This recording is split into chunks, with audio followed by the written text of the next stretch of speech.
కారణం ప్రాణాంతకమా?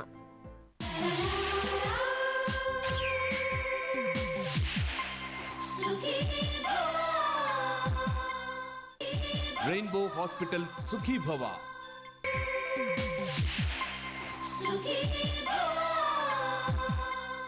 Rainbow hospital సుఖీభవకు తిరిగి స్వాగతం. Powered by Star hospital. జలుబు చేసినప్పుడు, అలర్జీలతో బాధపడుతున్నప్పుడు ముక్కు నుంచి నీరు కారడం మనందరికీ అనుభవమే. కానీ జలుబు, అలర్జీల బాధలు లేకుండానే తరచూ ముక్కు నుంచి నీరు కారుతూ ఉంటే, అది కూడా తల కిందకు వంచినప్పుడు నీరు కారడం ఎక్కువగా ఉంటే, ఇలా ముక్కు నుంచి నీరు కారడం కేవలం సమస్య మాత్రమే కాదు, చికిత్స తీసుకోకుండా నిర్లక్ష్యం చేస్తే ప్రాణాంతకమని కూడా చెబుతారు డాక్టర్లు. ముక్కు నుంచి నీరు కారడం వెనుక కారణాలేమిటో, దానికి ఎలాంటి చికిత్స తీసుకోవాలో డాక్టర్ని అడిగి ఇప్పుడు తెలుసుకుందాం.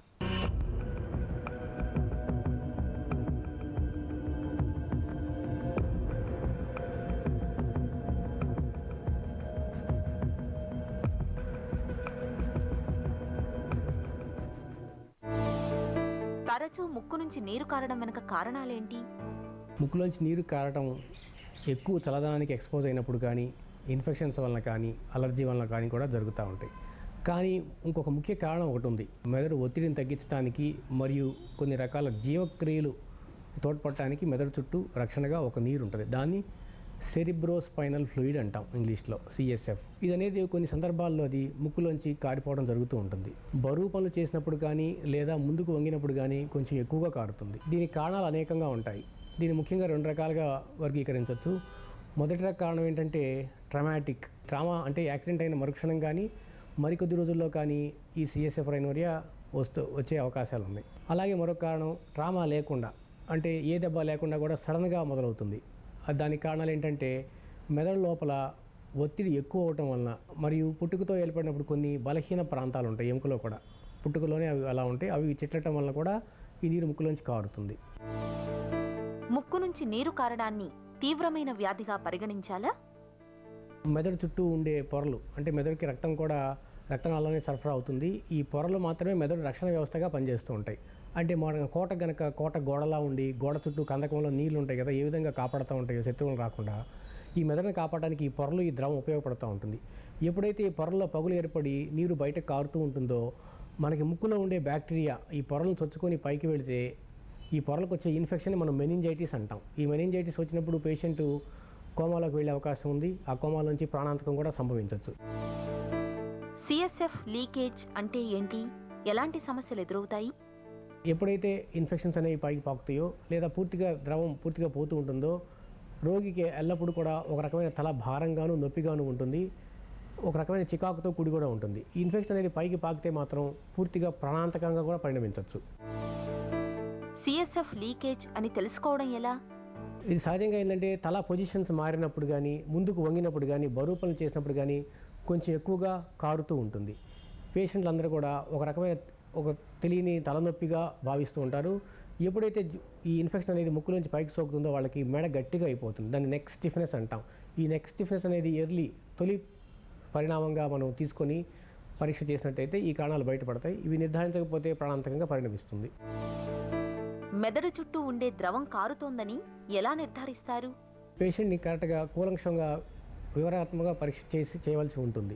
దానిలో ముఖ్యంగా మనం చేసేది యాంటీ రైనోస్కోపీ, అంటే ముక్కు ముందు భాగాన్ని చూస్తే కొంత నీరు కారుతూ ఉంటుంది, బయటికి వస్తూ ఉంటుంది. దీన్ని పూర్తిగా కరెక్ట్గా నిర్ధారించడానికి ఎండోస్కోపీ చేస్తూ ఉంటాం. ఈ ఎండోస్కోపీ చేయడానికి కూడా ముందుగా దీన్ని ఫ్లోరసిన్ డై అని వెన్నుపాములోకి ఈ రంగుతో కూడిన పదార్థాన్ని ఇంజెక్ట్ చేయడం ద్వారా అది ముక్కులోంచి కారుతుంది. ఆ ముక్కులోంచి ఎక్కడ కారుతుందనే విషయాన్ని మనం ఎండోస్కోప్ ద్వారా గమనించి ప్రాంతాన్ని మనం నిర్ధారించవచ్చు. అలాగే రేడియో ఐసోటోప్స్ కొన్ని ఉపయోగించడం ద్వారా నిర్ధారించవచ్చు. మరొక పరీక్ష అంటే సిటీ సిస్టర్నోగ్రఫీ అంటాం. దీనిలో కూడా వెన్నుపాముకి ఒక రేడియో న్యూక్లైడ్ సబ్స్టెన్స్ని ఇంజెక్ట్ చేయడం ద్వారా అది ముక్కులోంచి కారుతుంది. దాని ద్వారా దాన్ని నిర్ధారించవచ్చు. అలాగే ఎంఆర్ఐ సిస్టర్నోగ్రఫీ అని కూడా అంటాం. దాని ద్వారా నిర్ధారించవచ్చు. ఇవే కాకుండా కొన్ని మెడికల్ పరీక్షలు అంటే ఆ నీరుని పట్టి దానిలో ఉన్న గ్లూకోజ్ లెవెల్స్ మరియు బీటా-2 ట్రాన్స్ఫెరిన్ అనే ఒక ప్రోటీన్ ఉంటుంది. ఆ ప్రోటీను కేవలం సిఎస్ఎఫ్లో మాత్రమే, అంటే సెరిబ్రోస్పైనల్ ఫ్లూయిడ్లో మాత్రమే ఉంటుంది. దాన్ని గోల్డ్ స్టాండర్డ్ పరీక్షగా మనం పరిగణిస్తూ ఉంటాం. ఇది కనుక నీరులో కనుక బీటా-2 ప్రోటీన్ ఉంటే కనుక అది ఖచ్చితంగా మెదడులోంచి నీరు కారుతుందని మనం నిర్ధారించాలి.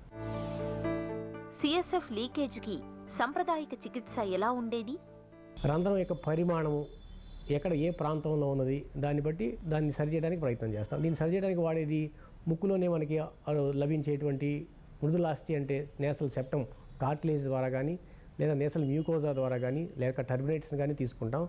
లేదా టెంపోరాలిస్ ఫేషియా అంటే తల పక్క భాగంలో ఉండే కండరం యొక్క పై పొరని టెంపోరల్ ఫేషియా అంటాం.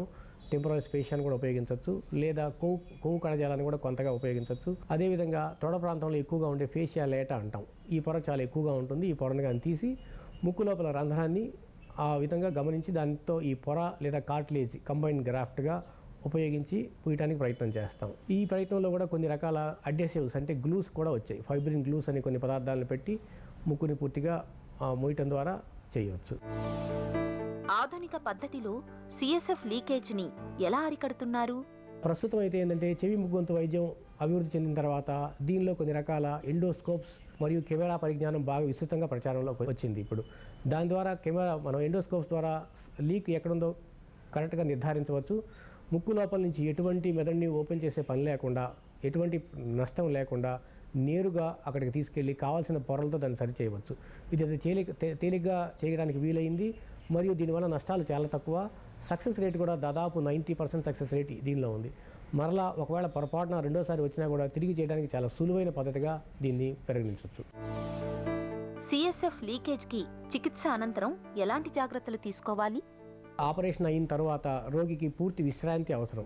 ఎందుకంటే పైన మెదడు లోపల సిఎస్ఎఫ్ అనేది ఏర్పడుతూ ఉంటుంది. ముందుగా చెప్పినట్టుగా సిఎస్ఎఫ్ పరిణామం వచ్చేసి 90 to 140 ml ఉంటుందండి. ఇది రోజులో 3 సార్లుగా రెట్టింపు అవుతూ ఉంటుంది. ఏర్పడటం తిరిగి అబ్జార్ప్షన్ అంతా కూడా సమతుల్యతతో ఉంటుంది. ఈ సమతుల్యత ఎప్పుడు లోపిస్తుందో అప్పుడు కారే అవకాశం ఉంది. కాబట్టి ఈ సమతుల్యతను సాధించడం కోసం మనం కొన్ని రకాల ప్రయత్నాలు చేయాలి. రోగిని పూర్తిగా విశ్రాంతి ఇవ్వడంతో పాటు ఈ సిఎస్ఎఫ్ ప్రొడక్షన్ని అంటే ఏర్పడటాన్ని తగ్గించడానికి కొన్ని రకాల మందులు ఉన్నాయి. ఆ మందుల్ని కూడా డాక్టర్ గారి పర్యవేక్షణలో మాత్రమే వాడవలసి ఉంటుంది. ఆ మందులను ఇస్తూ మంచం మీదే పూర్తి విశ్రాంతి ఇస్తే 1 వారం నుంచి 2 వారాల లోపు పూర్తిగా మానిపోయే అవకాశం ఉంది. ముక్కు నుంచి నీరు కారడాన్ని ఎందుకు సీరియస్గా తీసుకోవాలో, సిఎస్ఎఫ్ లీకేజీకి ఎలాంటి చికిత్స తీసుకోవాలో తెలుసుకున్నాం కదా.